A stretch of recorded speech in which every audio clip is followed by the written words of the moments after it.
When it comes to characters like Superman, I think we all can agree that his base state is godlike, and he doesn't need, one could say, the so-called temporary power-ups. You know the thing I go over on my channel a lot, this thing that helps characters become like way stronger than everybody for a little while and then they lose that power, a temporary power. That's something Superman doesn't need. But yes, like a lot of other characters, he has his fair share of those. Like this power-up, for example, Cosmic Armor Superman, or one can say Thought Robot. Oh man, one of his most overpowered power-ups of all time, but has very little appearances, but it doesn't need any because he's still crazy. Let's get into him. To make it as not complicated as possible, just think about Superman fusing with another evil Superman and becoming one. Like on some Dragon Ball Z Potara earrings, Dragon Ball Super type stuff where two characters put on earrings and they become one and fuse into one. Just think of Superman being amped up this way, similar to Dragon Ball fusion, Potara earring type stuff. Just think of it that way. I shouldn't even have to go farther because this already sounds scary as heck. Like imagine two Superman level beings fusing together. But this is actually more impressive when you dive deeper into the lore. See, the DC universe or multiverse, or one could say omniverse, is extremely vast. You probably know them. Monitor beings, these space angels. They made a weapon to use against Mandrak.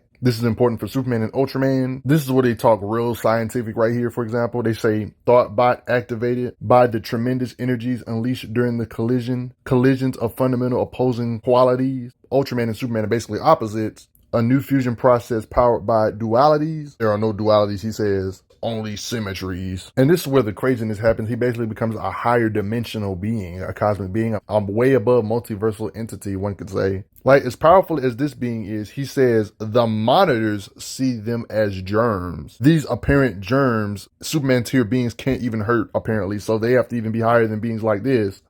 This higher dimensional Captain Atom from another Earth, basically.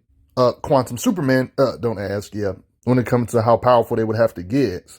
Fusing together, fuse the symmetries, enough energy in his hands to broadcast his pure essence to a receiver in a higher dimension. Only Superman can save them, they say. It's basically a giant suit of armor. You see him compared to other entities, him and Ultraman fused. It's a sentinel suit designed for a singular purpose, to protect all existence against the ultimate enemy. Okay, just to give you guys an understanding of stuff. Okay, so you know how, planet Earth, one singular planet, and you know how planet Earth exists within one solar system, right? Like a whole bunch of other planets existing, right? So this is a lot of space, right? In a solar system. Then think of a galaxy when we're like a little piece of it, a little piece of the galaxy and a whole bunch of solar systems apparently and different stars, right? So that's a lot of space, right? But then tell me why the universe has more than one galaxy. And then the infinite cosmos or universe. So that's a lot of matter. Infinite amounts of space or galaxies in the universe, right? But what if I told you there's more than one infinite universe? Now we're getting into some stuff that's beyond our comprehension. How can there even be space for another infinite universe if one universe is infinite? It seems like the infinite would just take over all of this, right? This brings me up to the point of how the DC universe is built, right? Okay, so all that stuff I just listed, like say right here, this is one universe. This is another universe, number 32. Like, it just keeps going on and on like that. So DC has like their own little bubble of different universes, right? But there's things that can actually go beyond it, which technically should be impossible. That's like breaking physics. The best way I can help you understand what I'm about to talk about soon, just think of a piece of paper, right? Think of a paper having its own infinite universe in it, right? So technically, no matter how big it gets, it will, this paper has infinite space, so it would never run out of space. No matter how big this universe gets, you cannot leave this piece of paper because it's infinite space. But notice how if you're the writer or something, you can interact with this infinite space, even though nothing on this infinite space can even comprehend you or even touch you, if that makes sense. Think of the DC multiverse like this. All these universes in this bubble are like, they can't get out of this bubble unless you reach a higher dimensional plane. You reach higher concepts like the God Sphere, Limbo, Neo, the Monitor Sphere, things outside of space and time bigger than this stuff in here. Think of the piece of paper like a universe. Yes, this universe is big itself, but you're beyond the concept of big to where no matter what you do, if you try to step on this universe, you will collapse it because your glory or your presence is too big for it no matter what. That's kind of how the super top tiers of the gods in DC work. Like, they're literally too big for their universes to handle. If they stepped inside in their full glory, they would be too big for it and collapse it. Like Darkseid, for example. I'm just going to go over this real quick. Like Darkseid, he exists on Apocalypse outside of space and time. See, the true self of Darkseid, his glory is too big to fit within this bullcrap right here. So he has to make little baby avatars or emanations so he can fit in this area without collapsing it. It's explained on occasions like this on how the gods have to do this kind of stuff. They talk about it right here. Each hosting multiple emanations of Darkseid, Light Ray, and all of us. Big Barter saying this right here. Godhead, they're too big. They have to make avatars to even fit. Like, this is what happens when his full glory is about to enter the universe or multiverse as a gigantic shadow across the multiverse when Darkseid's trying to enter, falling over everything. So you get that idea, right? Okay. That little explainer can give you some understanding on what I'm about to say. He's in a body of pure thought. Where is he in the DC multiverse? He's in this place called the Nil, which is on the DC multiverse map, by the way. It's technically in even a higher plane than the God Sphere. You know, you got the God Sphere and you got the Monitor Sphere, which is even a higher plane. Nil is up here. Like, you see it? It's an even higher plane. You see how the God Sphere is right here. You see Dreams, Limbo, Nil. This is where he's at. He's a character that's so top tier. It's kind of hard to understand his mind if you don't think about it carefully. Like, he's a being that's literally so big. His senses are completely on drugs compared to normal. Like, this is deeper than you think. Like, you can see the panel. You see his finger coming out of the panel. Like, it's implied he senses us reading this. Like, he can sense the reader. He's fiction. We're real. Are you telling me they're implying he can sense us? Like, what? From a direction that has no name comes a sound like breathing. The whole continuum trembles as if cradled, trying to touch the reader or some crap. His senses are so crazy and he's so awakened that he can technically sense Lois, even though he's completely in the higher plane of existence, somewhere way out of the multiverse. Like, I want you guys to imagine this for a second. Like, you know how there's infinite universes in DC, right? Imagine this for a second. You're in one universe over here or some crap, but you can hear a heartbeat from your love way over here in a whole nother universe, guys. Make that freaking make sense. That's like beyond infinite space. How the heck do you sense that? And Cosmic Armored Superman's case, he senses a being that's in the multiverse. He's not even in the multiverse no more. He's completely up here above Limbo in Nil, above all this mess. And he still can hear her heartbeat. He can not only perceive the monitors at this point, but was legit able to take a blast. You know, these two physically actually had to fight. Apparently this blast felt like the blood of 52 universes or the heat of 10 billion suns. Just to give you an idea of how crazy this dude Mandrake was, pretty much the opposite of him, he did this to another monitor, other higher dimensional beings. Doing this to any monitors, like, these beings are way above the concept of universes and multiverses and stuff. Like, they're literally bigger than the multiverse. One-shotting beings that are bigger than the multiverse.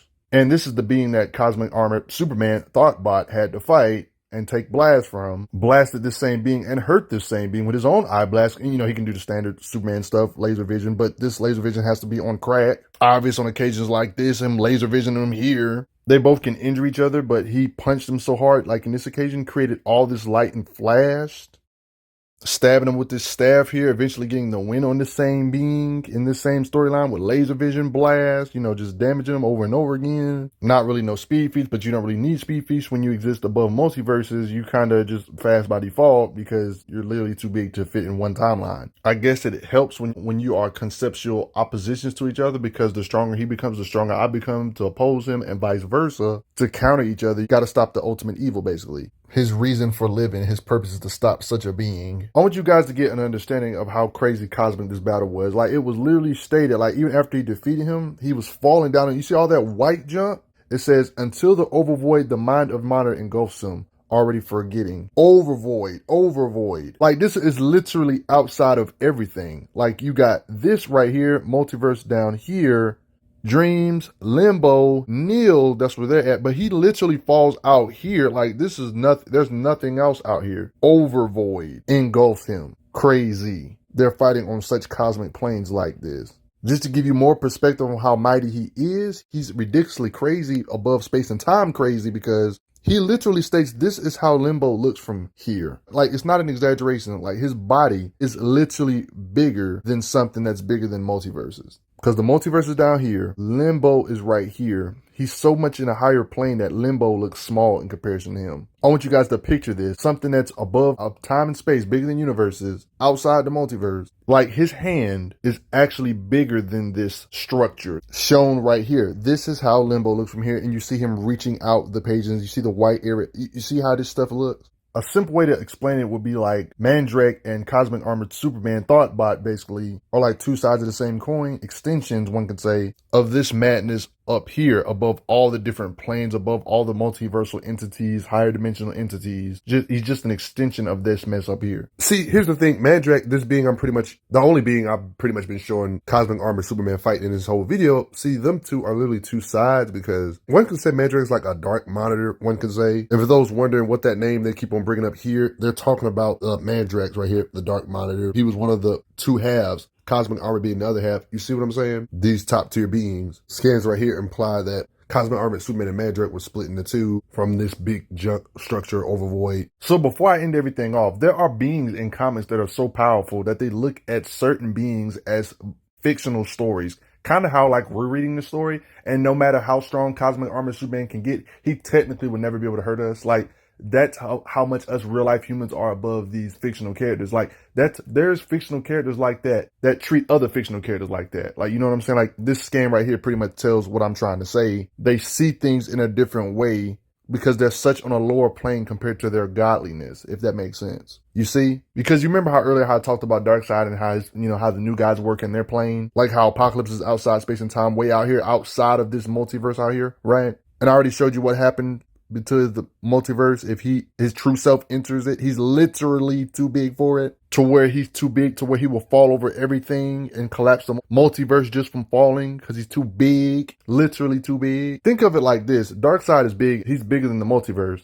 Imagine somebody existing in a higher plane, the monitor sphere, nil. This is when Cosmic Armored Superman, Thoughtbot, technically sees these beings as fiction compared to his might. He's that much bigger than them, if that even makes sense. One could say he's even bigger than multiverse is, with an S. Like, there's even comments that even bring this stuff up when it comes to Darkseid.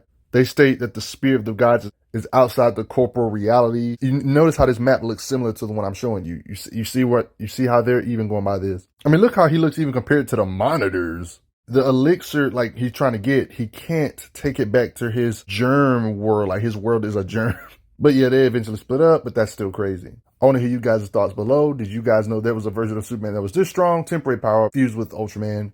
You got to respect him still. Bigger than multiverses, or the multiverse, or the other god spheres, or beings, or other beings that are above the higher plane. But I hope you guys enjoyed this video. Did you guys know he was this strong? Did you learn something new? Is this cosmic stuff too confusing? All of these beings above higher dimension stuff, is this stuff boring to listen to? I want to hear what you guys think. All that stuff is welcome. But before I get going, everybody, gotta say quick thanks to the donators. Helps out a lot. Respect, Cosmic Armor, Thoughtbot, Superman. I'm glad you are enjoying your time on the channel. Make sure you check out the playlist on the channel to see other How Strong videos. If you like what this channel is offering, make sure you hit that subscribe button, and I will see you guys later.